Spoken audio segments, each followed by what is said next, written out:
Hey, everybody. This is the Pix Six Podcast for Friday, July 24th. I'm Sam McEwen along with Evan Bland, who I think that's Star Wars 3, or what is that?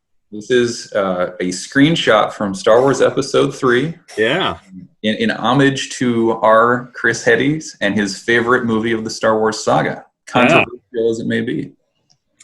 Yeah, it's a fine movie, and we're joined by Evan Bland and then, of course, Chris Heady, who is this is his last official appearance on the Pix Six Podcast because Chris is going home, so to speak. Not home, but he's going back to Kansas, and he'll talk a little bit about what he's going to be doing and some of his favorite reflections of the time. And I want him to kind of give, now that he's kind of done covering Nebraska basketball, just some thoughts on where it's going to go from here, where it was, what happened at the end of the Tim Miles era. So we're going to let him kind of go on a 5-minute journey there and talk a little bit.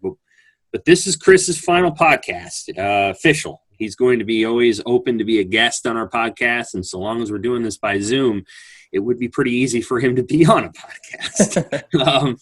So, Chris, we're excited for you. You're going back to KU to go to grad school. You grew up a big KU basketball fan, and as I was talking to Chattel yesterday about this NCAA Board of Governors meeting that might happen today, or where they might decide, and he goes, "Chris is going back to watch Kansas and Kansas State basketball, and that's better than every game."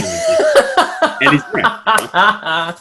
That is the most Tom reaction possible. It's a good point. I mean, unless Michigan State, I'm not kidding. The Big Ten basketball, unless Michigan State is in the top 5 and they're playing, I don't know, Indiana, who's also in the top 5, Big 12 basketball is a lot more fun than the Big Ten. Like it's Big Ten basketball doesn't compare, in my opinion. Yeah, I think the difference is that I would rather go, like if I have no rooting interest whatsoever, I would rather watch the Big 12 tournament than the Big Ten tournament. And that's the difference, I think. The huge difference, the investment of the fans and just the history of the programs. Yeah. Michigan State and Indiana and Michigan, when they're good, have a cool history that's like worth indulging.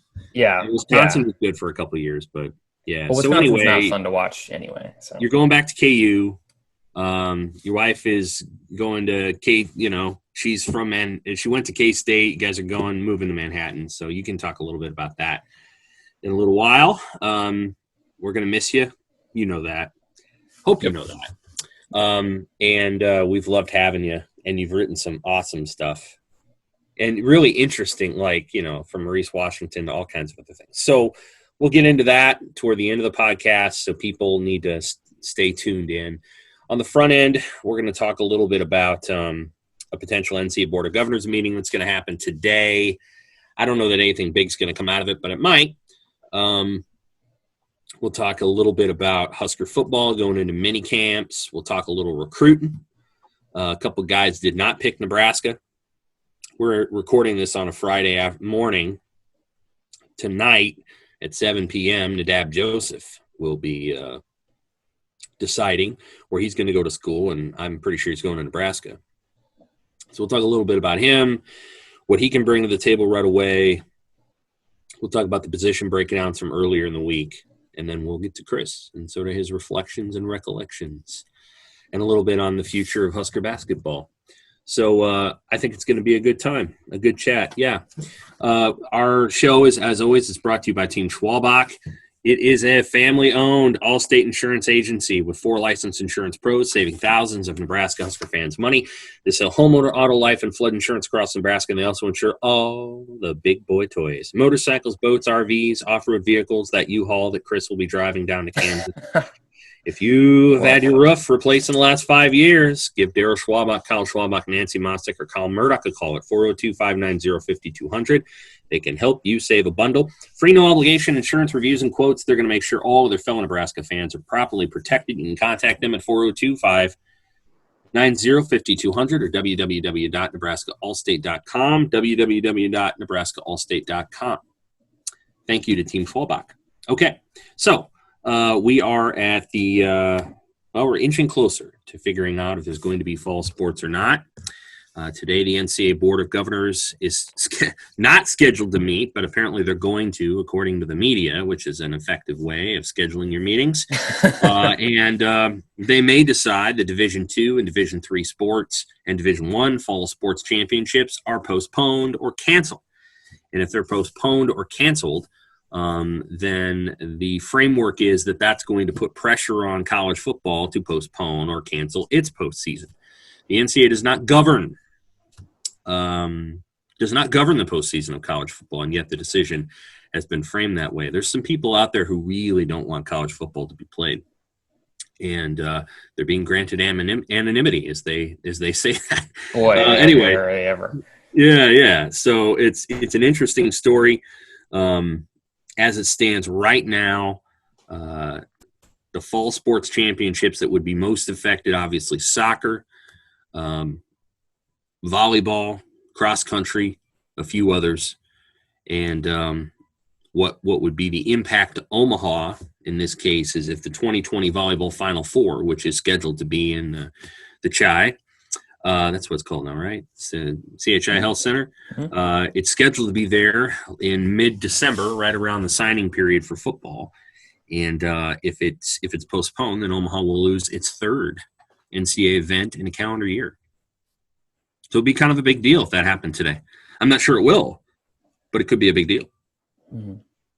Yeah, absolutely. I mean, the Final Four, Nebraska volleyball's had been there every year that it's in Omaha. It's a huge setup, and yeah, for them not to have it pushed back, what would that look like? To have it scrapped altogether, then you got to start figuring out, would they get it back at some point?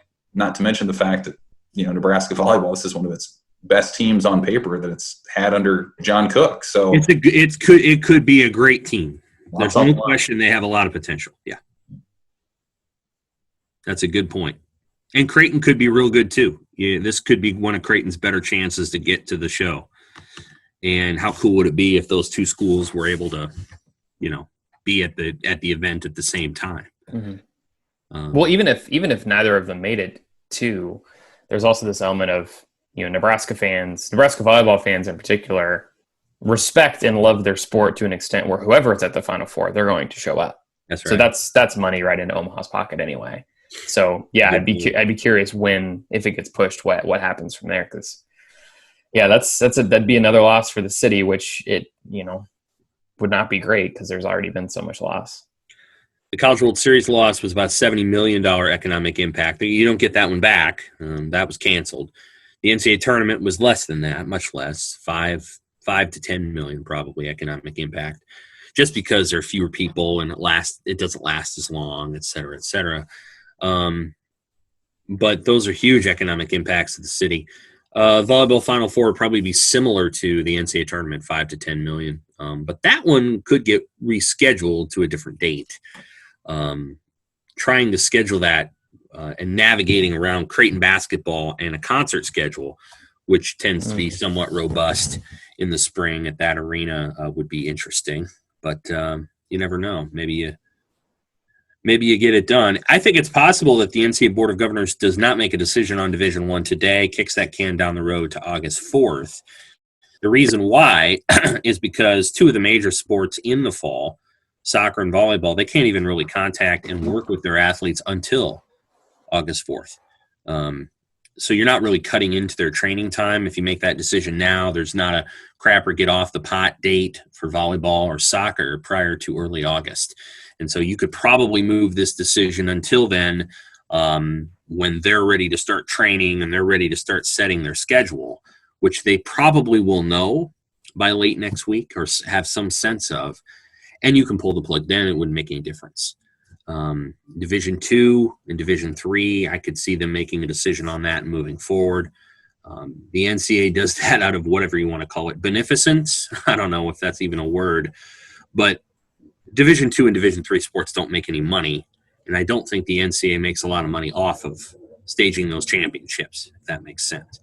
So it's a cost-saving measure for the NCAA to cancel those championships, and beyond that, it's a cost-saving measure for the schools to not have to worry about a playoff in a time when their schedules are going to be, pretty screwed up anyway. So we'll see if the Division I decision comes down today. If it does put some oblique pressure on the college football playoff, but not, the college football thing is more of a political football than just the playoff or its conclusion. I think the primary concern is, can you play the regular season games, and can you get 10 games in if possible? And if so, do you need a postseason? Obviously, the college football playoff postseason is a lot of money, but you don't need it, to fulfill the conference contracts, the TV contracts. And if the kids and the coaches want to play, then, it kind of makes sense.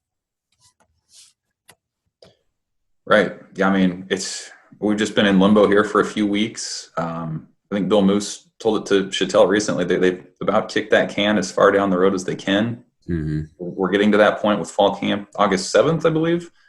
Right. And that's when you really got to start making some more football-based decisions. But, I don't know. I think the other thing that strikes me, I guess, specific to Nebraska and Big Ten teams is having gone all, conference only, there's not a ton of pressure for some of those other sports to make decisions right away, right? Because Nebraska volleyball's non-conference slate's wiped out. That usually was the first 3 weeks. Soccer, same kind of deal. So, some of those conferences that maybe haven't made that decision are scrambling a little bit, trying to fill some things in. But I think if you're a Nebraska fan just trying to see how this affects your team, there's still some time, a lot of flexibility still to figure this out. That's a good point, Evan. The other thing I was going to say, too, I think that in general – college football has a chance until the last minute. Like they're going, particularly in this state, like they are going to go up until they're going to try and play football until they are told that they absolutely cannot. So even if like fall championships are canceled today, I think in general, the sport of college football is going to continue to try and keep going. And though it may not look great, I think that what we've learned over the last couple of weeks is that they don't really care if it doesn't look great. They want to play football. And as long as they feel like they themselves can be safe, then they're going to continue to rage on. So, but at the same time, there is a certain element of, you can only be in limbo for so long, and the clock is still kind of ticking. And so I think it's tough if you have a decision in August. Let's say that they cancel everything in August. Well, all these players are then looking around saying, well, we just worked out for 2 months and are in great shape and are ready to hit the field and all this stuff. So now what? And they're kind of led astray. And so that'd be too hard. So it's kind of like you want to let them know, but you also want to keep the ball rolling. And it's kind of it's a tricky dance. Like I don't envy anybody making decisions right now. Yeah, it's tough. And in some places, you're going to have political, interference too, or interference isn't the right word, political oversight. Right. So what you can do in Nebraska or Iowa or Minnesota may not be what you can do in California, Washington, Arizona. Those are different environments, or at least appear to be for the time being. But for example, in New Mexico, the governor of New Mexico requested that the two college football teams, New Mexico and New Mexico State, don't play college football.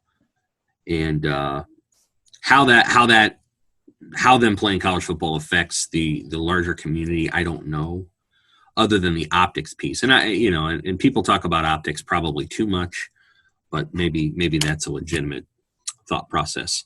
But we'll see. We'll see what happens today. No decisions are going to be made on college football today. You could see decisions made on other sports that would lose their fall sports championships. It doesn't necessarily mean that their regular seasons would be canceled because the NCAA has approved a split season. Moving on to recruiting, there's been a couple of decisions that have, since we spoke last, Nebraska received a commit from Marcus Buford, right? That was on Saturday. Yep. And a couple of guys that Nebraska was looking at, one of whom I think they had moved on from, which is Marcus Embo, and one of whom they hadn't, which is Christian Burkhalter, picked Arizona State and Oregon, respectively. Evan, you wrote about all three of those, and then we'll talk about Nadab Joseph in a minute. What's your thought on the three of those situations? They're all kind of different, and and I feel like I have a pretty good handle on all three of them. But what's your thoughts on that trio of calls? Yeah, well, I mean, Buford last Saturday. First of all, that was a nice addition for Nebraska to get. He's going the postgraduate route, so he played his last 2 years in Texas. Did a really good job. Played all over the field. Was the lockdown. The guy who locked down the opponent's best playmaker. They won a pair of state championships with him, and now he's going to Connecticut, St. Thomas More, same place that Alante Brown went last year, and his was a situation where a lot of things broke Nebraska's way. That connection with Alante Brown was big. The coaching staff, to hear Buford talk about it was a real team effort. He's like, I can't even name one guy who was my primary recruiter. He's like, one guy might text me, then another guy might text me or call me, and he said, at some schools he got the sense that the staff. The coaching staff was almost competing with itself, and someone would call and be like hoping that he'd be the coach to get the commitment. And he's like, I didn't care for that. He liked the team approach that Nebraska had out there, and ultimately they get a really solid playmaker who can, play all over, corner, safety, has a real nose for the ball. So that's a nice addition for that class. And then you alluded to it with Marcus Simbo, the offensive lineman out. Let's talk about Malik Williams too. He committed to Nebraska this week. Yeah, let's throw him in there too. I forgot about him briefly. I had a brain lapse, but let's talk Malik Williams, and then we'll get to the two guys that didn't commit to Nebraska. Malik Williams.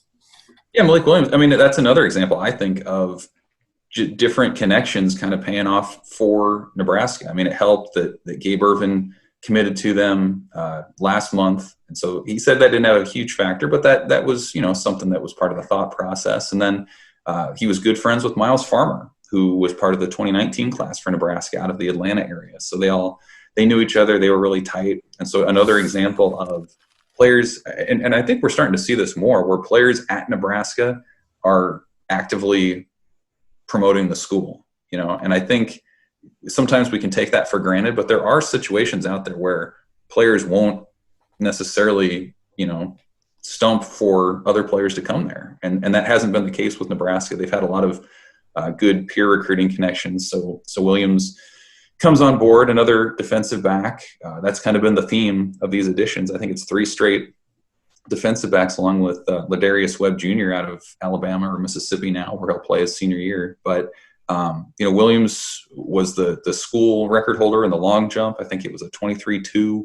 Probably would have contended for the state. Yeah, that's a good jump. Oh yeah, would have contended for that this year. So he's got some athletic ability. Another one of those, football grinder types. And as we know, with Nebraska losing Henry Gray and Jaden Francois, they need some DBs. And you mentioned the Dav Joseph. If he commits tonight, that'd be a run of 4 defensive backs in the last 10 days that Nebraska will have added for the next couple of seasons. So they're doing some work. Malik Williams, back to him for a second. He didn't start last year, and his film is pretty limited. Why is that? Yeah, he started. He was behind a pair of corners who are now with Power 5 teams, Georgia Tech and Arizona State. I think T. Lee was a player Nebraska was after. People might remember him from the previous recruiting cycle. He's at Arizona State. So the coaches, it's a powerhouse program at Buford. And but I do think that the thing that resonated with me was talking to their position coach, and he wasn't afraid to kind of roll out his accolades and say, he's won 11 state titles, coached numerous players who've gone on to play D1, and he said physically, Malik Williams is right up there with any guy that he's had. So I agree, and I know people have observed that the film isn't great, but the opportunity maybe wasn't there, not through any fault of his own, but because of how loaded that team was in the secondary. So they that state of Georgia is having football this fall, so I think that's going to be a big deal for him to get back out there too and kind of show what he can do. He's a thicker guy. I don't know what his weight is listed. I don't know what his actual weight is. His listed weight, I think, is 187 when he put it out on an edit. That sounds about right. He seems maybe even a little thicker than that, maybe 190, 195. His physicality is body type probably closer to a Cam Taylor-Britt, for example. If Nadav Joseph come in 2.5, 6'3", and he's 175 pounds or something like that. So he's a little bit different in that way. Yeah, no doubt about it. And so, and again, they could add Nadav Joseph to that 2020 class tonight. We can talk about him in a bit too. But the players they missed on, Marcus Mbow, the offensive lineman from the Milwaukee area, Nebraska has 3 commits in that 2021 class already. I agree. It's one of those situations, I think, where Nebraska decided they needed to kind of put their resources elsewhere. So he commits to Arizona State. And then the one that stung a little bit more, Christian Burkhalter out of Spanish Fort, Alabama, outside linebacker, who Nebraska had been on since, I think, February when they offered him. Felt like they were the lead contender for his services. And then Oregon comes in at the beginning of July, makes an offer, and he commits there. But I think it's notable with both Mbow and Burkhalter that they both, from the very beginning, had said they wanted to get to Nebraska for a visit. They were unable to do so. And, whatever went on behind the scenes, the fact remains these are 2 players that would have come to Lincoln, that would have had the chance for the coaching staff to kind of roll out the red carpet and for Scott Frost to do what he does as a closer and all that good stuff. And to this point, it hasn't happened. And it's not to say that maybe it couldn't this fall if the recruiting opens up and we see committed players come visit elsewhere all the time. But as it stands, I think it's 2 examples of where some of the pandemic-related shutdowns with recruiting have hurt. Right. Well, I think you're going to see more Marcus Buford approaches where kids who really want to go to a place are just going to go. And they're going to meet with the players and hang out with them and take their own self-tours and whatever. But there's things that you really can't stop from happening just because the players set them up and they do it on their own volition. I think you could see more and more of those. Nadav Joseph, 6'2", 195. The number 3 junior college recruit in the country off of 5 games in 2 years. And 8 tackles. That's it. What do you make of that? What do you make of it? Well, it kind of reminds me of Latrell Neville a little bit. I mean, he was a highly rated receiver who Nebraska landed, didn't have a ton of production last year. So, I think at some point the projectability has to come into play. I mean, I haven't personally spoken with any of his junior college coaches, but it sounds like he's an athletic freak, SEC-type talent. I think his situation just continues to remind me that Nebraska has to be creative in how it finds guys. Keem Green was the same sort of deal last year where he didn't arrive till early August. I think Joseph will be a bigger impact guy, a 3 for 3 type of guy, which is a big deal. But that staff had the track record with Mike Hughes at UCF, who came in late. He was a first round NFL draft pick. I think Will Jackson was another example of that, right? Kind of went the way where he left and kind of fizzled out after a few weeks. But it's been an interesting recruiting process with Joseph because he's been so quiet about it. There just hasn't been a lot of information out there. People haven't been super forthcoming with it. So, it's tough because it's tough to gauge because we haven't really kind of seen that full glimpse of behind the scenes, what's been going on. But at the same time, man, this he could put a big exclamation point on that 2020 class for sure. Joseph's been on recruiting radars for about 4 years, and he knocked it out of the park in camps when he was going into his sophomore season in 2016. Committed to LSU at that time.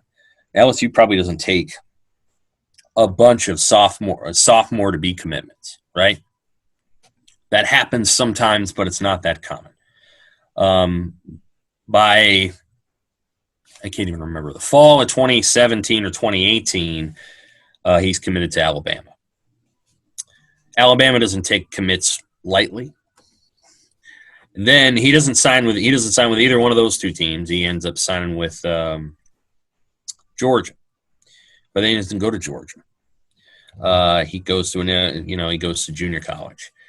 What we're going to find out, and I think we're going to find it out pretty fast, is whether or not Nadav Joseph's recruiting ranking which again is not based on, and I'm saying recruiting ranking coming out of junior college. It's not based on production. It's based on the kind of player he was in high school. There's not a ton of film of him his high school senior year. And it's based on, I think, the fact that LSU, Alabama, and Georgia, among other schools, wanted him to play there. We're going to find out really quick if his recruiting ranking coming out of junior college is rooted in something that was true 3 or 4 years ago, or if he still has that skill set. Sometimes recruiting rankings interest me, and this is an example of where I don't really know how a guy can be the number one corner in his class when at the collegiate level he didn't play a lot unless when the evaluators went out, in the preceding spring, they're like, this guy's unbelievable. And he's so good that nobody even throws at him. And that's possible. And hopefully that's what Nebraska's getting. I mean, they're getting a giant guy, probably 6'2", 190. So Taman Lynham, I think, is going to end up 6'2.5", 6'3", but he's probably not going to be 190 right away. Braxton Clark is at that size, but I don't think he has Nadab Joseph's speed. I think Braxton Clark is probably a 4'5", 4'6" guy maybe. Apparently, Nadab Joseph was running a 4.5 40 when he was, 15 years old. So you put that guy in a training system and you give him some training and some speed and some nutrition and weight room that he hasn't had. He hasn't had the advantages of any of those things yet at the level that Nebraska can provide it. And you might have a guy who's 6'2", 195 who can run a 4.4. And if you can do that, what's true of a 6'2", 195 corner? What would generally be true of that guy? Sounds like a lockdown type of player. It would be a physical player, right? So, like, if you have that length and you have that size and that physicality, and he is physical, then throwing the ball short against a guy like that is hard. See Lamar Jackson. How many short, 7-yard throws did Lamar give up his last 2 seasons at Nebraska? Not that many. In 2017, he did because Bob Diaco liked that off coverage and liked the guys, 10 yards off and coming up and tackling at 5. But in his last 2 years, throwing short on Lamar Jackson was not easy because he was long and he could get his arms involved. A guy like that is easier to get deep because maybe they don't flip their hips as fast and maybe they're not as fast. You can get behind them, et cetera, et cetera, et cetera. And Jackson was pretty good deep. He got beat at Colorado. That was costly. But he was pretty good deep. But if Nadab Joseph can run a 4.4, if he can run in that area and he's big and long and physical, you got a good corner. You got a really good corner. You got a guy I'm not sure they have right now. I think Cam Taylor-Britt can run that, but he's not 6'2", 195. He's about 6 foot and 200. That's probably that would be the ideal scenario, that you have a player who can do those things, and then you put him out on an island and say, Nadab Joseph, go cover Rashad Bateman. And we don't expect you to knock him. We don't expect you to shut him down all night, but we do expect you to do something to him. And Lamar Jackson last year against Rashad Bateman did pretty well. He did not get whipped by Rashad Bateman in that game. Now, Minnesota ran to its heart's delight. They didn't have to throw the ball, but that's kind of what you're looking for. And I'm not sure that, if it isn't Joseph, then it's going to be either Braxton Clark or Cam Taylor-Britt that takes that role over. And I don't know that either one of those guys are as good as Lamar Jackson was. I mean, that's probably true, but man, that depth at corner, suddenly that's getting up there. I mean, if Clark and Taylor-Britt are your backup corners, and they still have Newsome back there, we don't know how they're going to use Ronald Delancey at some point. I mean, that's a heck of a start. And you've got those guys being mentored by some seniors and Boodle and Markel Dismuke and Deontay Williams. I mean, we've talked about it before, but man, that DB's room, even with the attrition of Gray and Francois as a pair of 4-star defenders, is still looking pretty good. It is. I think Taylor-Britt could play outside a corner. He could play in nickel. What would be great is if Nadab Joseph commits, and he's really good right away. It gives you the freedom to take a guy like Cam Taylor-Britt and put him at nickel right, where he can play slot corner. Or, and I'm talking against Purdue here. Let's talk about Purdue just for a second. Purdue's going to roll out 3 receivers, Rondale Moore, Bell, and I can't remember the other guy's name, plus a tight end who's was a top 100 guy last year, freshman. And you tell me how Nebraska covers that. Now, Nebraska can't cover that with JoJo Domann on Rondale Moore. Good night. No. That's not probably going to happen. Now, I'm not trying to knock JoJo. I love him. But I doubt that you're going to have that matchup. Rondale Moore in the slot against an outside linebacker. So you got to pull a corner into the action, which Nebraska didn't have to worry about last year because Moore was hurt. And they still got, beat up. But you put Cam Taylor-Britt in there, and then you got Joseph on the outside against one of the bigger guys, Bill, and I can't remember the other guy's name. And all of a sudden, maybe you're covering Purdue. Because right now, if I look at Purdue's offense, and I look at the fact that they're returning 2 quarterbacks, I'm looking at yards a game based on what they got with the shit, but they could throw it. Nebraska's got to be able to compensate in that way. You got eaten a little bit by internet monster, but I think my internet was unstable. No, it was good. Anderson? No. Anthrop? No. Going down right? Yep. Yeah, that's 16 yards catch, so that makes sense. And then Bell was right is closer to a Rashad Bateman. Bell is closer to a Tyler Johnson. The right is like 6'3", 210 or something. They're good, man. I mean, Purdue's receivers they're legit. Not to make this if Nebraska had Purdue's receivers, they might be favored. And Nebraska might have Purdue's receivers. I don't know. Wendell Robinson, in my opinion, is probably about as good as Rondale Moore when he's healthy. And if Omar Manning is as good as everybody thinks he is, they might be closer to Purdue's receivers than we think. Not to make this a radio topic, but if you were ranking Nebraska's positions, where would you put the secondary? High. I mean, are they? Top 3, right? Oh yeah. Yeah. Talking about the Big Ten, or are you talking about on Nebraska's team? On the team, I mean. 2. Yeah. Mm-hmm. I go. Who would you put 1?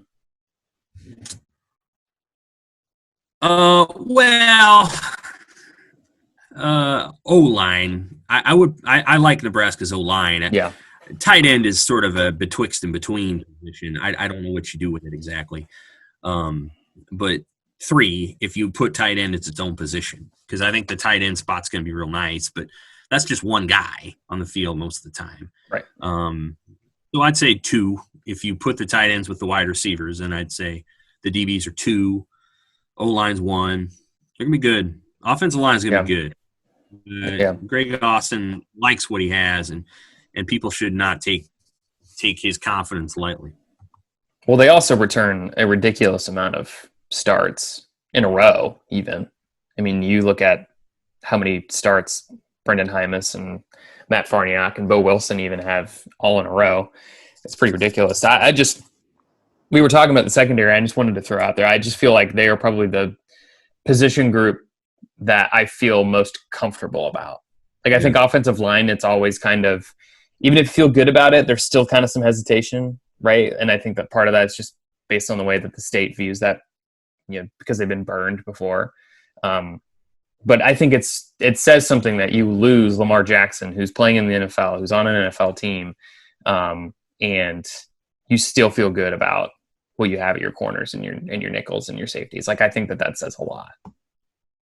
Right. I mean, I think it's probably splitting hairs between the O-line and the DBs. I like the leadership on that O-line with Dismuke and Williams and Boodle. Those guys have been good. And so, I think you see established production from last year, leadership this year, and you can kind of see where it's going in the next couple of years. Mm-hmm.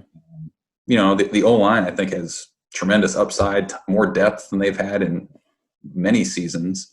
But yeah, clearly those are your 2 top positions on the team in terms of development, depth, talent. I would say all of that. Which is notable too, because think about those two positions like 3 years ago. Oh yeah. Yeah. Absolutely. Yep. Evan, you wrote up thoughts on Eric Chenander earlier this week. Did you have any leftover thoughts from that? He talked about the whole defense. He was pretty frank about the linebackers. We'll get to that in a minute. But his optimism about the defensive line, I thought, was interesting. Yeah, I agree. That was the part that stood out to me too. I mean, he mentioned about leaders and, it seemed like inside linebacker was pretty well set with Honus and Miller, and he liked his number twos as well. But yeah, I think cautiously optimistic was what he said for the defensive line. I don't know. It's going to be interesting because you lose all three starters, the Davis twins, Darian Daniels, and they've got depth back there. They definitely have depth. But, we just haven't seen it. And against Big Ten O-lines in the trenches, Nebraska's had trouble stopping the run, getting to the quarterback, kind of the main things you need to do. Ben Stilley's the senior. I think it's pretty clear that he'll start and maybe even be captain material this year. But I think a lot of the other guys, to me, there's still kind of a prove it element to it. Damian Daniels is I think a junior now. Does he have the stamina to stay on the field, for quite a while, for a drive? DeAndre Thomas, kind of the same thing. He was a guy recruited in a four-man front, and he's been kind of playing out of position a lot of his career. So how does he kind of settle in? What do we see from Keem Green when he wasn't ready last year? Right. And then we don't know a ton about maybe the JUCO guys. Jordan Riley had some positive reviews as a nose tackle. He could be a big X factor. Darius Payne is kind of that change of pace guy that they like as a pass rusher, but he's not necessarily an in the trenches kind of guy. And I think we've seen the workout videos of Ty Robinson and what he can do.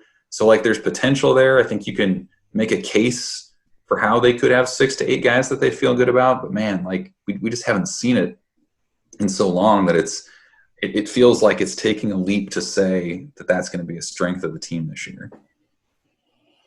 Good thought. You could close your eyes and say Ben Stilley, Damian Daniels, and DeAndre Thomas are your starting defensive line. They have the most experience and they have the most production. You put that line out there against Iowa. How do they do? I don't know. I just don't know. I think that's a big question. Stilley and Thomas are not really any bigger than Carlos and Khalil Davis. Stilley's taller, but he's not 322 pounds or anything. He's not 6'6", 320. And DeAndre Thomas is probably smaller than both of those guys. Mm-hmm. So I don't know that you're gaining the whole height and length thing if you're putting that. And then Damian Daniels is the same size as his brother. So that's pretty much the same defensive line as last year, only it isn't as good. So. DeAndre Thomas is a really interesting case study because, Yodi likes him a lot. Well, he correct me if I'm wrong, he played as a true freshman in 2017. Oh, yeah. He was one of the only true freshmen who played on the line that year. Nose tackle. It was ridiculous. Yeah, he was playing nose tackle. Yeah. Right. Aaron Donald is the same size as DeAndre Thomas, so it's physically possible to play that position and play it well at that size. It's more a question of what you want the guy to do. If what they want DeAndre Thomas to do is to set the edge and to hold himself up against 600 pounds of Badger or Hawkeye beef, well, then I don't know if that's what you want him doing. If you want him penetrating like Malik Collins used to do and getting into the backfield and bouncing plays outside, we can do that. So I think it's more a question of what they want their defensive linemen to do. Mm-hmm. I agree. The other thing I was going to say too is just clearly coaches have always liked what he has to bring, but he's not necessarily always been. He's always been kind of like a second quarter, third down. He's going to run out and he's going to play, a snap or two. And And this is kind of in some ways like his moment. Like he's one of the more experienced guys, like you said, close your eyes, you picture him on the starting line. I'm really curious what this is going to be so cliche, but like what a spring could have done for him, or what, summer workouts plus a spring and all these things could have helped. But he's a really interesting, like kind of side note storyline for next year, just because this is kind of his moment. Right. And clearly there's been flashes, and I'm curious if he'll live up to what the coaches see. Mm-hmm. Then you have in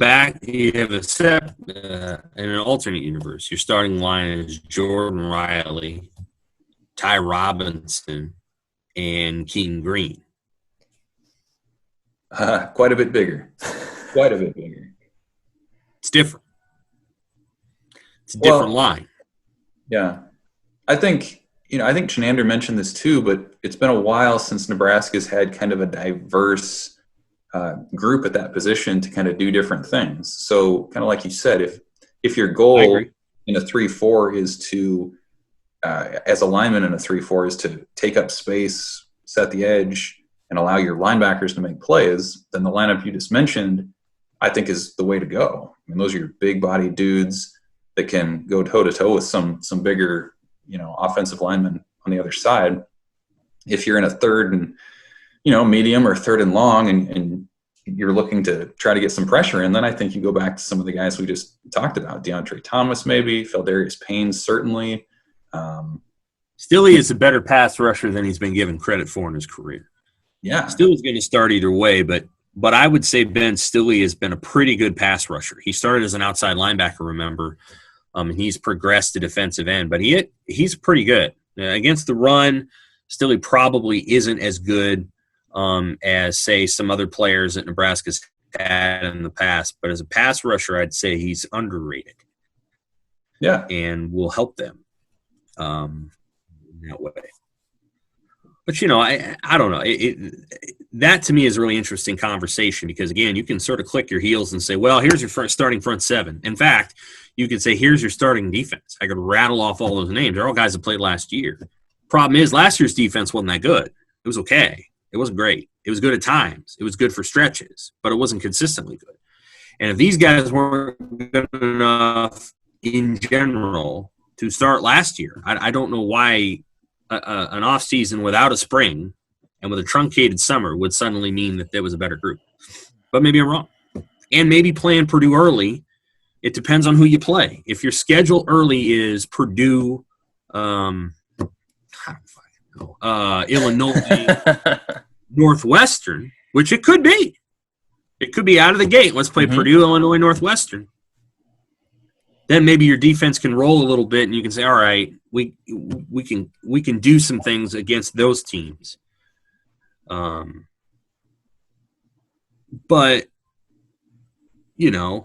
then you have, let's say you're playing Purdue, Iowa, Wisconsin, and you're getting slapped around early. Like you have to be big boy pants right away. You can't. Wisconsin is going to give you a break. Illinois might, that kind of thing. So you just never, you just don't know what exactly until the schedule is finalized. And then that crossover game is Maryland, and they're like, all right, let's just do what we got to do. Maybe the crossover game is Michigan State. Michigan State's physical. Now they're not that good, but they're physical, and you have to man up against them. So there's a lot of different ways, I guess, to attack it. This whole, if there's a football season, so much of it's just going to be trial and error. And I hope that coaches will, say that and be honest about it, because it totally is going to be trial and error. Well, this is what we think is probably going to work, but we don't really know because we don't really see it a lot. So let's just roll it out there. And if it doesn't work, then they can be like, listen, we were pretty sure this was going to work because we didn't really know. But, it's super interesting because everybody's just going to be throwing stuff on the wall and seeing what sticks.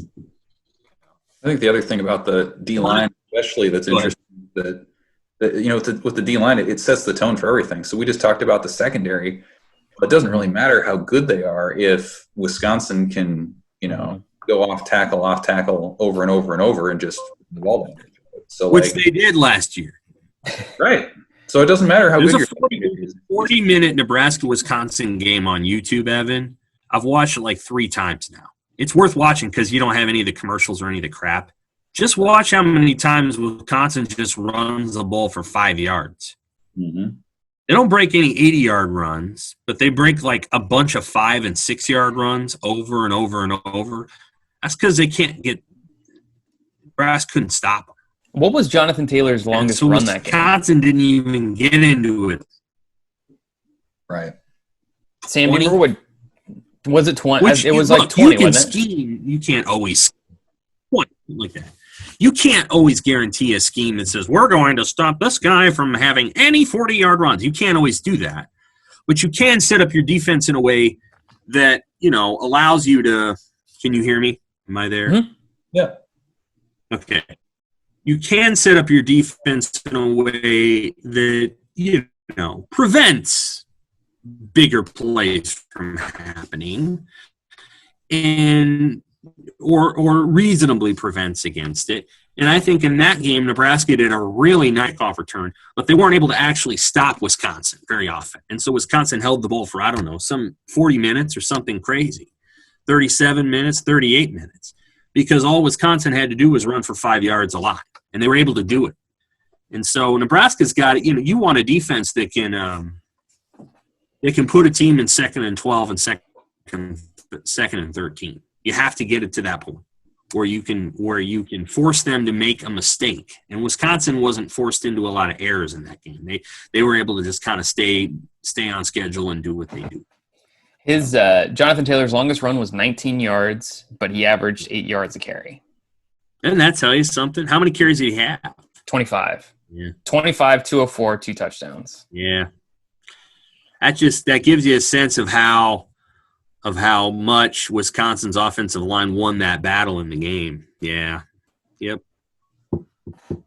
And to your point, it was against pretty much players who are still there right now, right? I think Darian Daniels and maybe one of the Davis twins missed that game or large chunks of that game.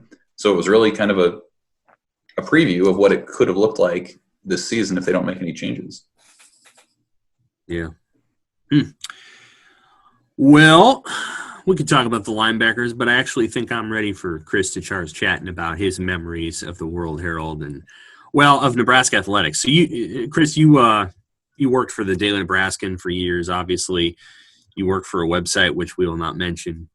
And then you worked for the World-Herald for the last 3, right? The last 3. Mm-hmm. It's going to be almost 3 exactly, yeah. Yeah. So, first of all, talk about where you're going to the extent you want to talk about what you're going to be doing next. And then just some reflections on covering 3 tumultuous years of Nebraska athletics. It has not been boring, but it hasn't been all that successful. No, it has not been boring. It's not been boring at all. No. So we are headed back to Kansas. My wife graduated from pharmacy school this spring, and she got a job down in Manhattan, where she went to school at the first pharmacy that she worked at, and it's a wonderful job with wonderful people. And so she's going to go do that, and then I am going back to school. I'm going to be the 3rd person in my family. Actually, interestingly enough, I'll be the 3rd person in my family to go to KU. I will also be the 3rd person in my family to live in Manhattan. Been a weird, heady tradition, and none of us have lived there at the same time. Yeah. But I'm going back to school, going to KU, going to get my master's in journalism. I'll be a graduate teaching assistant in the journalism school. It's something I've always wanted to do. It's something that, when I was a sophomore in high school, that's where I found Rick Riley's book, Hate Mail for Cheerleaders, and I realized I wanted to be a reporter. And then when I got into college, I started going back to this high school journalism conference every summer that I went to when I was in high school. And I went back and started helping teach with a professor at Nebraska. And my job that week when I was in Dallas at the conference was to be a writing coach, essentially. So the class we taught was specialized writing, and it's with high school students from Texas and Oklahoma and Arkansas and Kansas and Missouri. One of the first assignments is, write the defining moment of your life, right? 300 words, exactly 300 words, not one word less, not one word more. And essentially they swap that with somebody from a different school. They write feature stories about the other person with that defining moment. And then they end up writing a personal column. And so my job a lot of the time was to be the writing coach for their personal column and their feature stories. And when you sit down with people and they tell you why they are the way they are, and this is the first time that they're sharing these things, or the first time they've experienced writing or effective storytelling, and you kind of see the light bulb go on, and they are able to share that story with people. Like you've said, I've covered sports for 3 years at the World-Herald, and I've written a lot of things, but there's nothing that's even come close to that feeling of sitting with a kid and them telling why they want to be a writer and these things that happen in their life and what they want to do. And every time I would come back from that conference, I would literally tell Molly, I was like, I'm not allowed to not be a teacher one day. Like, I don't know when it's going to be. Like, that's something that I can't not do. And so the plan had always been to be writing for, 10 years and then go back to school and figure it out or whatever. And the timeline kind of sped up, but it's one of those things where it's going to suck to leave. Like, I've loved this paper. I got so lucky with the editors and you two and everyone else at the paper that it's hard to find a good job. I know what it's like to not have a good job. And so walking away from that is always really hard. Yeah. But I just often find, like, in my free time, I'm often thinking of, I'll read a story and I'll think, like, this is great. Like, I need to keep this so that in 10 years we can read it in class. Or I'll see some media thing happening, spats at the New York Times, or hedge funds taking over newspapers or things like that. And I keep thinking, like, I wonder, like, how we could discuss this in a way of, like, how is this affecting journalism now? Like, what's the difference between now and then? And it's just what occupies my brain space. And so to go back to school and try and learn more about that, and to be able to, in a small slice, be a TA for classes, to try that will be exciting and fun. But, I've lived in Nebraska since 2012, went to school there for 4 years, and covered it for a year at the website, covered it for 3 years here. Like, I'm going to miss a lot about the state. I'm going to miss, I think I told Evan once this, like, I'm going to miss the walk from practice to the press box. Walk back. The walk back, not the walk to, the walk back.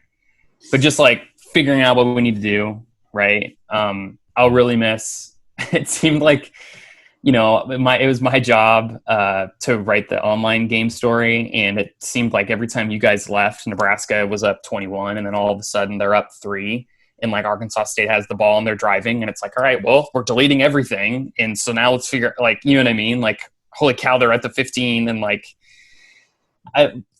so I'll really miss that rush, and then, like, immediately sending something and packing up my stuff and trying to get to the elevator as quickly as possible and running across the field to try and get to the press conference, and making sure I didn't, I made it on time, and right. Just those small things I'll really miss. But I'll miss it a lot. I really will. But I think you miss the juice. You're gonna miss the daily whatever stuff happening, and then not being able to write about it.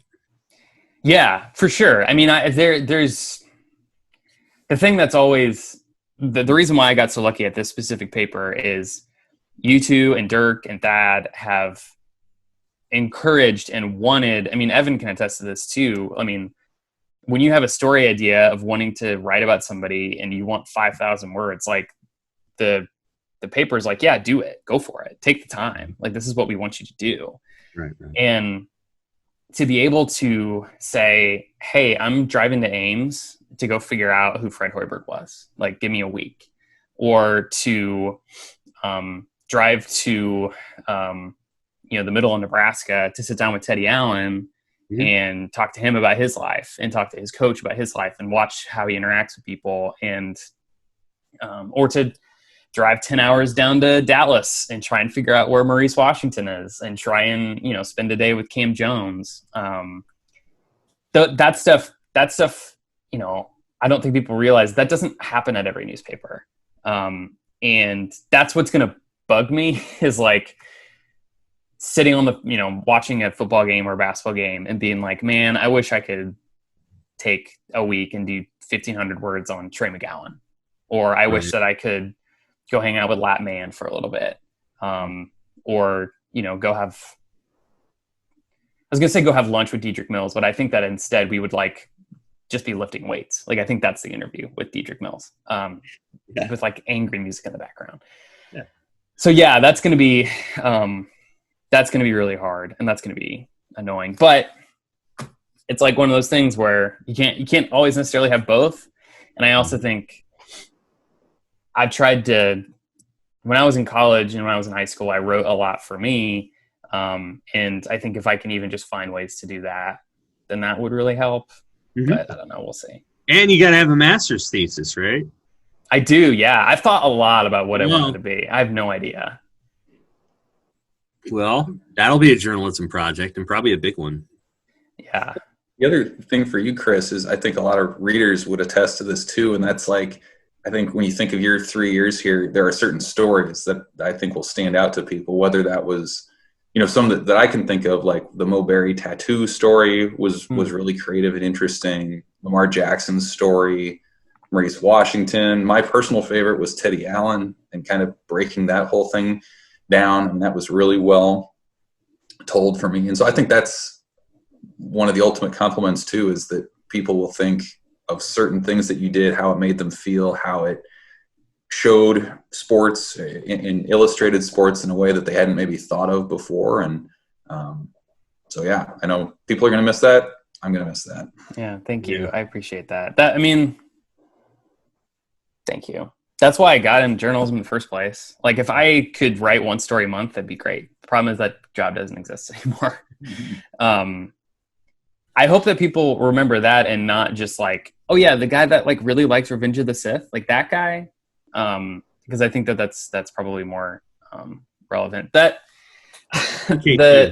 remember things for all kinds of reasons, but yeah, I get you. I don't know. I think what I'll remember most, I'll remember Teddy Allen. That was probably the hardest story I've ever had to write. That was emotionally draining because there were a lot of things that intersected with my life, and he has a really heavy story, and it was trying to figure out how to present somebody in a way in which, there's a perception about him that some of those things are true, but not everything is true. And so how do you get to truth? And, who's this kid really? And why you And Teddy is a good quote. Teddy's a fantastic quote. Yeah. Actually, that's the problem with that, harder because Teddy can explain his story really well. And you have to determine the difference between a guy that can talk about his story really well and whether or not every piece of what he says is there's two sides to what a person says. Well, not only that, but every person I talked to in that story was a good quote. And it was like, okay, well, I've got 20,000 words of great stuff. So how do I make it 5 so that Dirk can cut it to 3? Hey, Chris, give me your Mount Rushmore of best quotes during your 3-year run at Nebraska, covering Nebraska. Yeah. Boy, that's good. From that story, the Western Nebraska coach, Corey, he told me, he was like, if you want to know Teddy Allen, you can't look at what you see on the surface. You have to look at his heart. And that was a really nice sentiment, I thought. The thing that comes to my mind, the first thing that actually came to my mind was Tim Miles, which, take your pick. I get that's what I mean, player or coach, who in general was the best quote? Well, I just mean this was at practice. And this was when things were getting hot and heavy at the end of the year. Things were going bad. We had reported that Nebraska that had reached out to Fred Hoiberg. And that next day, we go to basketball practice to talk to Tim. And he's sitting there, and we do the interview. And interview's done, cameras turn off. And Tim looks at his Apple Watch, and he goes, all right, well, it's 12:30. Anybody else get offered my job yet? And then gets up and he walks away.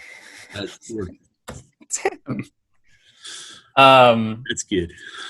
That stretch, that season was so, invigorating, because the other thing I think of too is when they finally lost in that Big Ten title, or the Big Ten tournament. He said, we had asked him, is it odd to be standing here and not know what your job status is, of whether or not you're going to get fired or not? And it was phrased more delicately than that. And he said, I've accepted that I've ran my race. And it was like, okay, well, there's some wisdom there. And that's also kind of sad. I'll never forget talking to Mike Riley about Kendrick Lamar. That was an interesting conversation. It's one of my favorite all-time photos is of Mike Riley in a soccer jersey and like standing next to Kendrick Lamar. He like walked in. That was one of my first assignments here at the paper, because SAMU, and when I was at the other place, I didn't ever really feel like I had the authority to like take Mike to the side and like talk to him. But once I got over at the World-Herald, it was, Nebraska was going to a Kendrick Lamar concert, and Sam was like, I want you to go talk to Mike about meeting Kendrick Lamar and write a story about it. And I was like, oh, okay. So I remember it was, I think, a Thursday practice. So it was at Memorial Stadium. And I walked with him into the hallway. I was like, hey, Mike, do you have a second? He's like, yeah, let's walk. I was like, oh, cool. Let's go on the walk. And I asked him about Kendrick Lamar, and he was like, I walked into the Pingle Bank Arena, and they took me onto this back room, and there was Kendrick, and he was working out on an exercise bike, and there was all these guys in there, and I was like, this is just the funniest picture. And they had got the photo together, and Kendrick has like, pretty sure he has like a towel around his neck, and they're like hanging out, and it was just great. So yeah, that's what I would think there.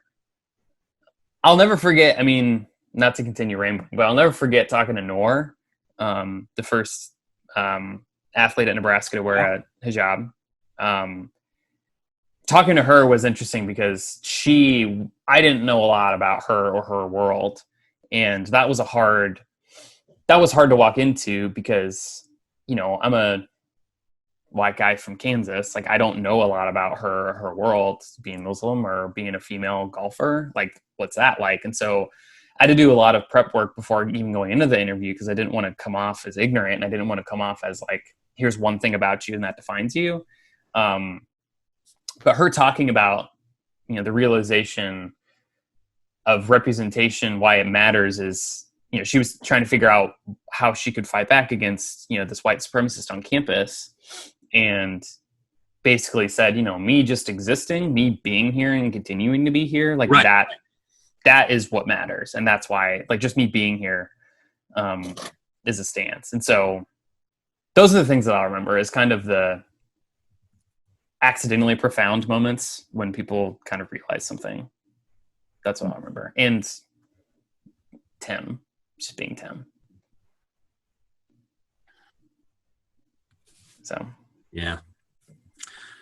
Tim Miles' impact on, here's what I would say about Tim Miles.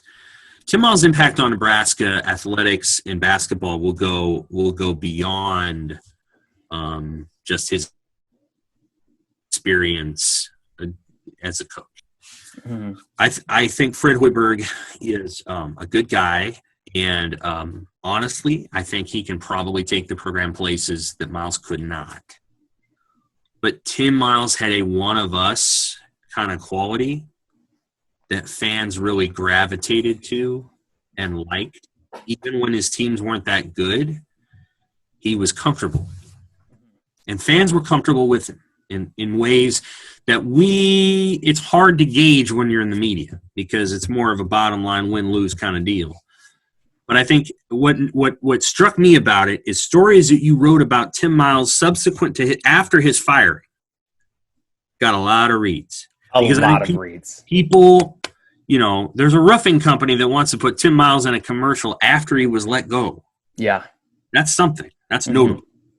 Oh, yeah. And there's something about Tim that I think is still going to sort of linger within the program, this sense of maybe he didn't win the way that he should have, but there's people that are like, but I kind of liked who he was and what he was about. And here's my question to you.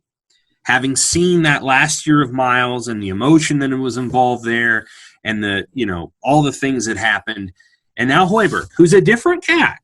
He's a different guy, and I like him, actually. But he's cerebral. There's a certain level of remove or reserve to Fred. He keeps a little bit back. Where do you think the program's going to go?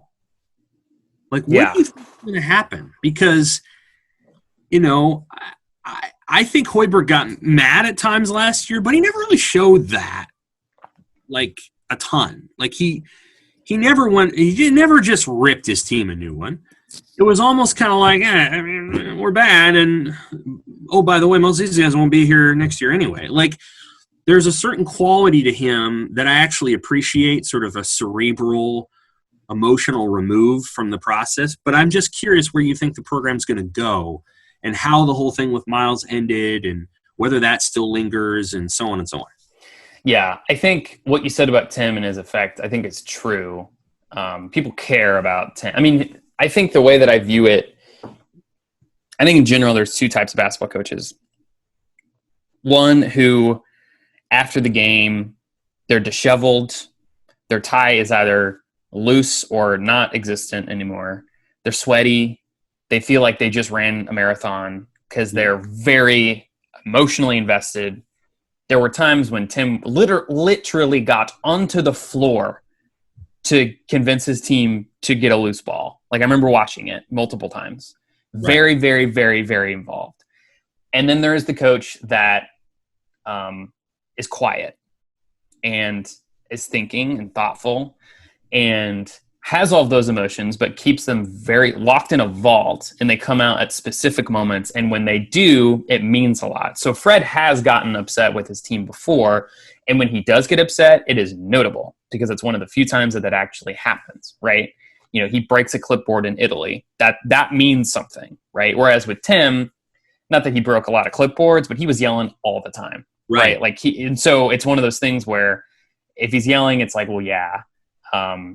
And so I think the difference, always. And so I think because Tim coached the way that he did, people, Nebraska basketball fans want so much. Like there's such a need, not a need, but there's just a thirst.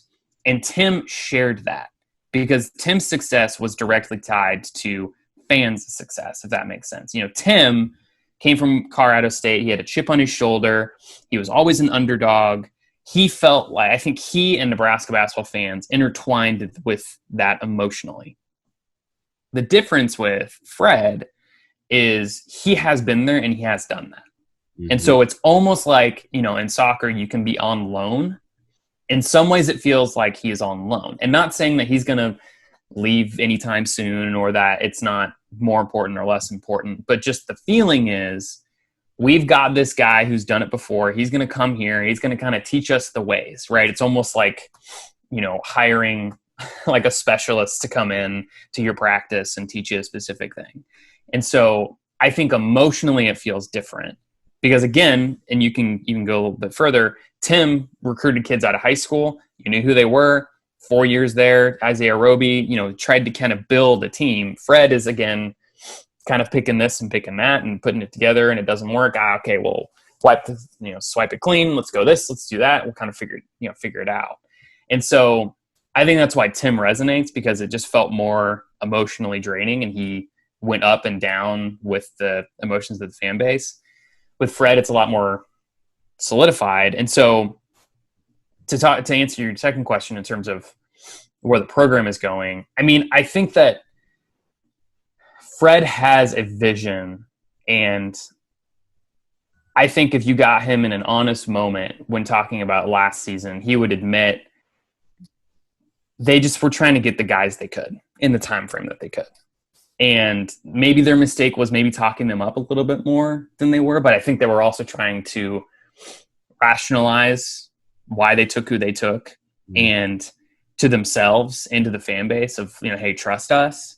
Sure. And that clearly didn't go great. And I think by midway through the season, there was a sense of like, these guys are gone and these guys don't maybe care as much. Right. And it was a really immature team. And, not to, knock the guy, but when you specifically recruit somebody to do one thing and then that person is unable to do that at that level, that's demoralizing and also hurts. So like Mate, right? I think Mate is a very good basketball player. I really do. He's scored more than 1,000 points in his career. But when he comes to Nebraska, he gets off to kind of a rocky start. He's kind of a defensive liability. Then there becomes this thing where it's like all these guys started kind of playing for each other. I think by the end of the season, that was kind of clear. They were basically trying to play in some ways to better their school, better the next school they're going to go to. And that's kind of the way it felt at times, because clearly it was just a mess. But in the meantime, while that's all going on, they are taking more time to recruit who they want to recruit for next season. So you get Teddy, and you get Lat, and you get Trey McGowan, and you get Kobe Webster. And every day in practice, you're seeing the three guys that you recruited that are sitting out, that are working. And I'll tell you what, it wasn't, it was notable. Every time we went to a media availability, the three guys that were still practicing were the three sit-out transfers almost every single time. And there were starters that were just gone, not getting up no more shots. They were there, then they were gone. And so I think that they now have a roster of guys who, and one thing Fred does is he likes to repeat himself, but when he does repeat himself, that it's true, that this is a group that likes to work. This is a group that wants to get better. They appreciate their craft. And they also, a lot of them have something to play for. And they've done it before. And a lot of them, they have been somewhere and that got taken away from them. And now they want to prove that they deserve to be there in the first place. Or they were at some school, felt slighted that they weren't actually playing, and have something to prove again. So I think that this next year's team is going to be motivated in a way that last year's team absolutely was not. Mm-hmm. They're going to be experienced in a way that last year's team was not. The complication comes with the chemistry, and that's the risk that Fred and Matt Abdelmassih and the program take, but they will take every time, which is, we're going to throw these guys together and we're really going to hope that this looks good and works. And sometimes that works. It did at Iowa State. And so if you get, if you throw a starting five out there with Delano Banton, Teddy Allen, Lat Mayen, Shamil Stevenson, Kobe Webster, and they balls moving, they're hitting threes. You've got Delano, who's a matchup nightmare. Lat stretching the floor. Kobe's, working. Teddy Allen's making shots. You bring in some guys from the bench. It just works. Thor's a nice lubricant to everything. Like if it all, there is a scenario in which this all really works. But I do think, I was telling somebody yesterday that this next season, let's pretend that it's going to be completely normal, which I don't think it's going to be, but let's say it is, could mimic the first season at Iowa State, where they win some games they shouldn't. They go on a losing streak and learn some things about themselves. It's not perfect. It's not always pretty. But you go 500, you win a game or two in the Big Ten tournament. You feel like, okay, this program is starting to go places. Whereas last year it felt like, well, this is a nightmare. And so I think if that happens, then you can start to see Fred building. And I think that you're starting to see that a little bit with, they've got Kobe Webster now, and then once he's gone, then you have Trey McGowan's potentially taking over for that, point guard position. And you're starting to actually see the pieces starting to move. And so I think that the basketball program is headed in a good direction. And that they'll actually be. I think they'll actually be pretty good. But I don't know. I don't know what it looks like 5 years from now. How many high school kids in the state of Nebraska has Nebraska offered? Who are Hunter Salas, obviously. Who else? Hunter, they Isaac Trout. Yeah. They offered Max Morrell, but that wasn't ever going to happen. Right, but haven't they offered other younger underclassmen? Not a ton. I mean, I don't think they've offered a ton. Did they offer any of the other kids from Miller North? Yeah, Saint doesn't have an offer, but Jason Green does. Yeah, Jason Green's a good player. Yeah, he is. Now you get Jason in college, and you shave off a little bit of the high school, whatever. Jason Green's gonna be a good player. Yeah, he is. He'll put on 15 pounds of muscle and lose 10 pounds of weight. Yeah, and so here's my thought. This will be and then I'll give you a final thought. Hunter Salas, Jason Green, Isaac Trout. I don't know if there's others. Nebraska needs to get some of those guys. They need to get them. If you're offering them and you want them, then sooner or later you got to get somebody. Now, I'm not saying you're going to get Hunter Salas. That's going to be a tough pull. North Carolina's in, Gonzaga's in, Kansas is in, Iowa State has done a really good job. So has Nebraska. Nebraska's recruited him well. But you can almost understand if Hunter Salas doesn't pick Nebraska. In fact, you can understand it. It's a once-in-a-lifetime thing. He's probably going to spend 2 years at college and then go to the NBA. He may want to spend those 2 years at North Carolina. I get it. But you start offering kids in state and you don't get any of them, that's a problem. Nebraska basketball has to get kids from the state of Nebraska if Nebraska basketball thinks those kids are good enough to play at Nebraska. And if Nebraska is offering kids in this state that they think are good enough to play here, then they should want those kids, and they should get those kids, or at least some of them. Because sooner or later your program has to be defined by the best player in your state who's also good enough to play for you wants to play for you. That's how you get good. That's how you get good. You do not get good with every single kid who's good enough to play for you in the state going somewhere else. They have to want to come play for you at some point. And I'm not saying that Fred isn't going to get those guys. In fact, I think they probably will. But I'm saying that at some point you have to get the players who are good enough in your state to play for you. I give you an example. Missouri basketball fell apart over 10, 12 years, in large part because the guys that were good enough to play for Missouri, that Missouri also wanted, did not play for Missouri. Tyler Hansbrough didn't play for Missouri. Jeremy Beal didn't play for Missouri. A bunch of other guys didn't play for Missouri. They played at schools other than Missouri. Who's the kid that the kid that went to Kansas? I can't remember his name Ben now. McLemore? Yeah, also didn't play for Missouri. Mm-hmm. The kid, and Missouri's got a much better basketball history than Nebraska. So, granted, Missouri's done better over the last 10 years than Nebraska has. But the point is, you got to get the kids. And if Tim had a flaw, the kids who were good enough to play at Nebraska, they didn't play at Nebraska. Here's what I'd say. Because I first off, I have quite a few thoughts and that compliment you. One, this is something that's been talked about since literally the 60s. You go back and this has been talked about in Nebraska basketball for decades and decades and decades. Two, I think Tim was starting to set himself up to get all these kids from the state. They were going to get Donovan. They were going to get they're probably going to get Chucky. I mean, I shouldn't say that as a proclamation, but I think that they were going to start getting these kids. I think they had a really good chance at Chucky. I think they actually had a really good chance with Hunter, with Tim.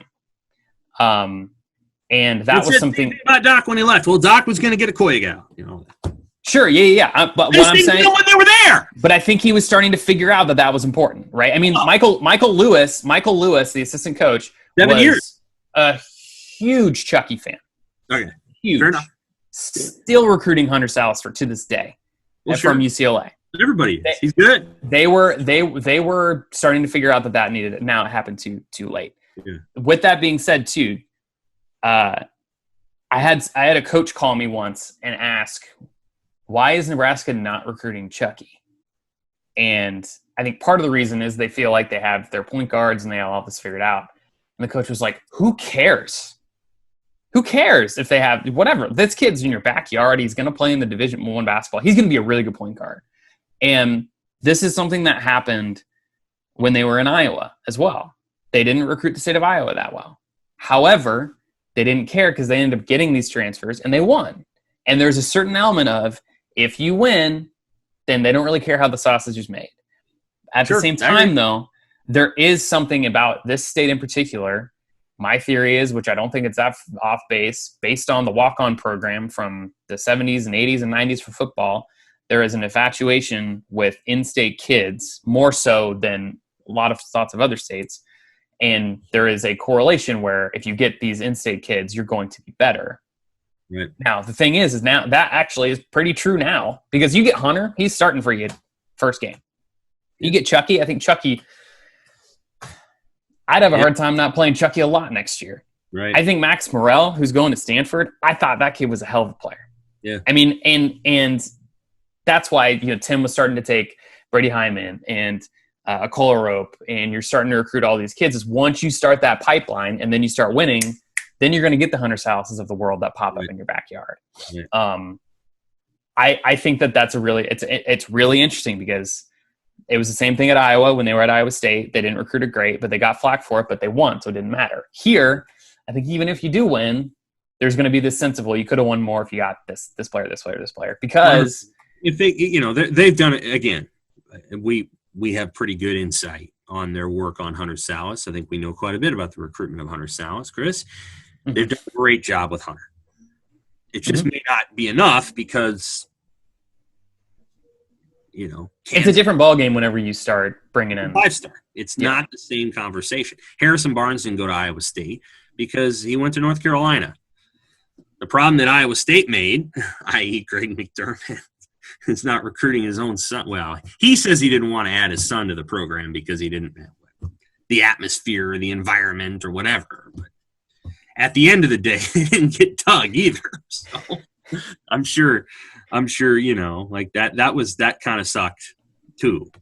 How much better would Fred Hoiberg's teams been with Doug? Oh my God. He would have been their first year. They would have been. Oh my God. They would have went to the Final Four. They would have been really good. But to your point though, I mean the in-state talent in Nebraska, particularly in Omaha, is getting so much better than it was even 5-10 years ago. Oh yeah. So once you start kind of, and that's why, I believe it's Armand Gates is kind of the in-state guy, and you get some inroads for some guys and you start winning, it's going to be so much easier to pick these guys off from the Wisconsins and the North Carolinas even, because you're winning, and why wouldn't you want to go down there? Yeah. But yeah, I mean, it's going to be an interesting dynamic with basketball the next couple of years. I think still, Fred, I think has I don't know if he'd quite admit this, but I do think he has a chip on his shoulder with everything that happened in Chicago. I think he wants to prove that it wasn't a fluke at Iowa State. I think he wants to win in the Big Ten. I think he won in the Big 12, and he wants to prove he can win in the Big Ten.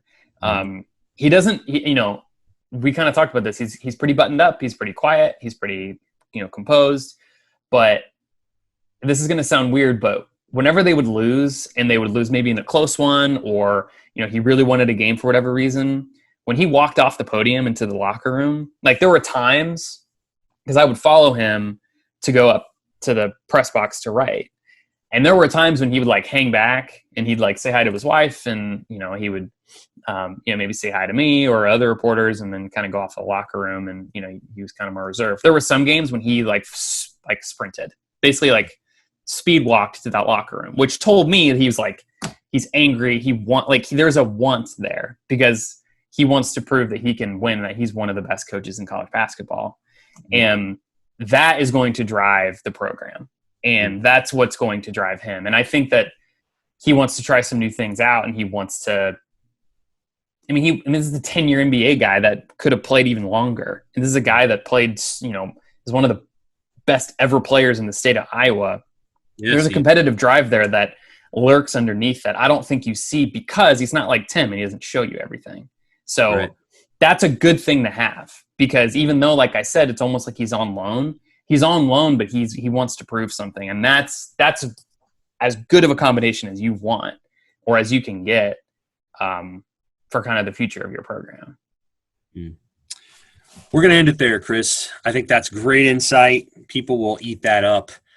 We're going to miss you on basketball, man. Fred Hoiberg's probably like, so who am I talking to now? So, like, there's been a lot, Fred's going to miss you. We're going to miss you. We're going to miss you in general. I'm going to miss you covering football.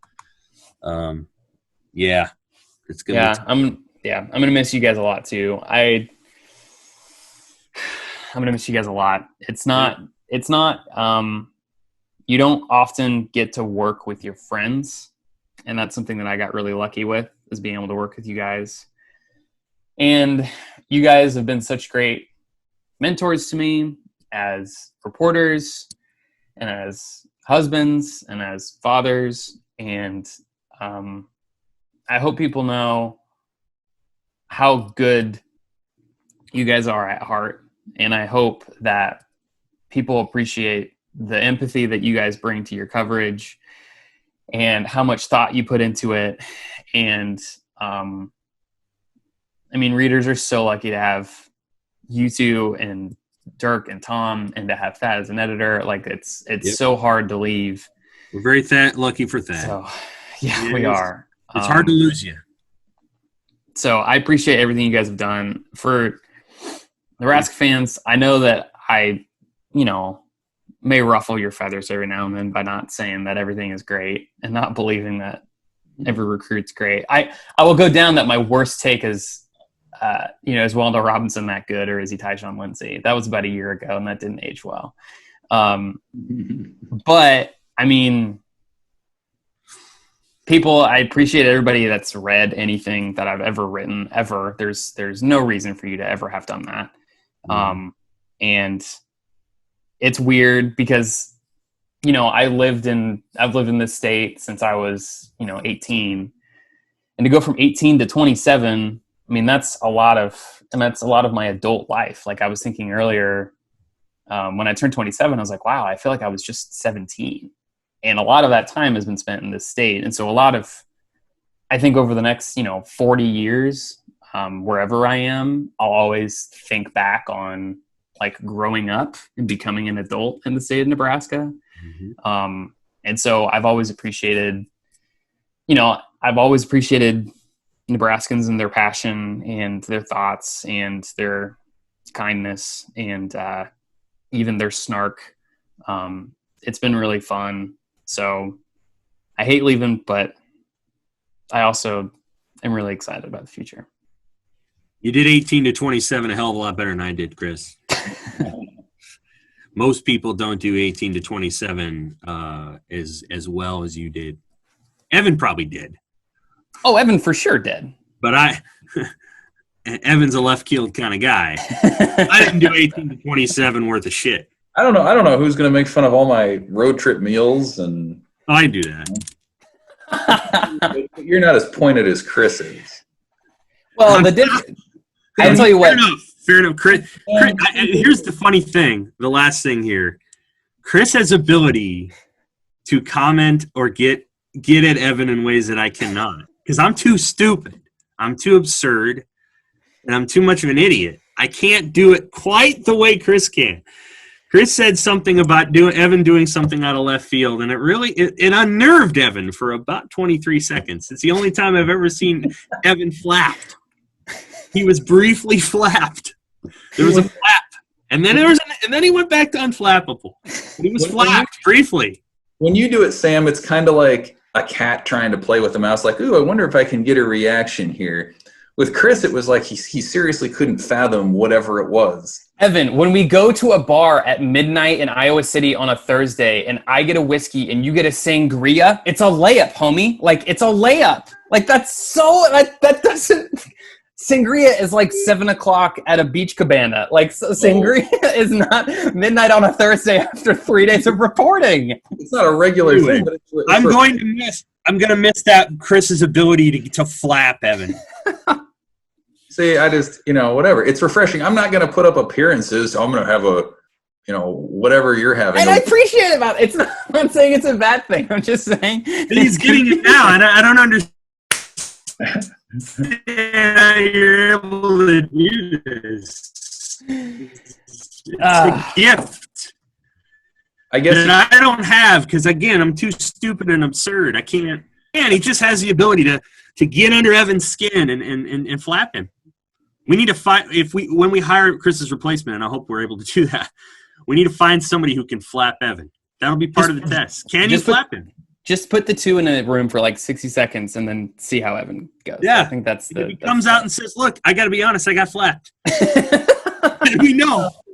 Sometimes it's hard to be the teacher teaching a guy when the student's belligerent and thinks he knows. Okay. Well, thanks for everybody for listening. Chris will miss you. You know that. We will. Thank you. I'll miss you guys too. But the podcast will have your presence again this fall. There's no reason why it can't because it's a Zoom meeting. Sure. You can Zoom in with us, and we may just call you up again because we're not getting paid to do this anyway. Yeah, right? we won't ever. Listening. Give Chris a note of thanks. He's been such an asset for us in the last 3 years. Until next time, which is next week, this is the Pix Six Podcast. See you guys.